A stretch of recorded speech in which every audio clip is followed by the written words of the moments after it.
Our goal is to get 9 priorities done on our 40 Idaho acres before the snow flies. Do you think we make it? Let us know down below in the comments. To recap, the outhouse was brought on September 11th.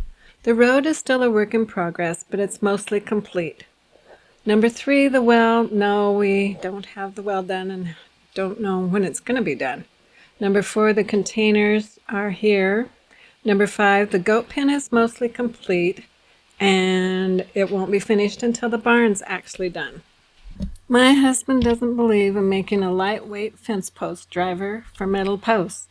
If you want to build muscles, just come to our place and use his fence post driver. We have clay soil here, and it's almost like concrete at the end of the summer. Let me tell you, at the end of those days, I was plumb tuckered out. We're almost ready to start the goat barn, and video number 5 explains why we went with electric instead of solar. Our number 1 reason to do this project was, of course, to save money. There was also a lack of local help. Everyone's busy as there's a boom in Idaho. And for me personally, it was to learn new skills. Rob was very patient with me, and I was excited about everything I was learning. We staked out the goat barn on October 23rd, but of course we're still moving, so we have to stop and finish unloading the trailers. We're using the little Fergie tractor to dig the post holes with, and we get about 3/4 of the first hole done, and Rob shuts it off, and then it won't start, so I have to pull him out of the enclosure area with the backhoe and down the hill until it starts again.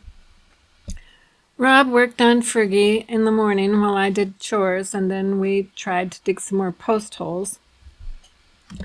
Even with both of us leaning on the digger, we just couldn't get through that clay very well, and it was taking forever, and we don't have forever.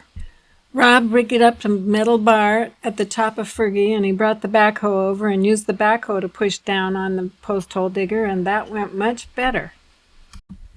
We managed to get 3 big posts and holes, and then we weren't squares, so that was going to take some doing, so Rob worked with that while I came in and paid bills. We had a blizzard today, which momentarily put a brake on things, and then after it was over, we went back outside and worked, although we could see our breath. It's October 26th, and Rob works his magic with the shop truck and sets the 3 big posts in the holes, and we quit after dark. We traded an old pickup that we liked but didn't ever use for Fergie, and Rob says that Fergie's already paid for himself. By the end of October 27th, we have 7 of the 9 posts bedded in the ground. Rob goes to obtain more supplies, and then he has to work on the shop truck because the white Ford has stopped working, and we've got to go to pick up another load of stuff from halfway. 11 degrees yesterday morning and 8 degrees this morning. Getting a little nippy out there. By November 4th, we have the purlins on the goat side, or west side of the barn, completed. We had a few days of interruptions, so we don't actually get the purlins on the east side of the barn until November 7th. On November 8th, our goal was to get the tin on the barn. After a late lunch and we went back outside, we noticed that it was gently raining, enough to make the tin really slick. Very carefully we finished putting the tin on, although we didn't get all the screws in. On the 10th of November, even though the weatherman said it wasn't going to rain, it poured all day, so we didn't do anything on the barn. On the 11th, it was chilly, but there was no rain, so we managed to get all of the tin except one narrow piece across the west side where the goat entrances made it slow. On November 12th, we managed to get tin on all of the other sides of the barn. We got rained out at a late lunchtime at 3. On November 14th, Rob worked on the goat stalls while I tamped and filled up the post holes. I'm bushed at the end of the day. On November 17th, we are completely done with the barn and putting things away, and then Rob just works on the storage up above the goat pens. Rob is hardly ever depressed, but he seems pretty sad because he doesn't think he's going to get a shop built this fall.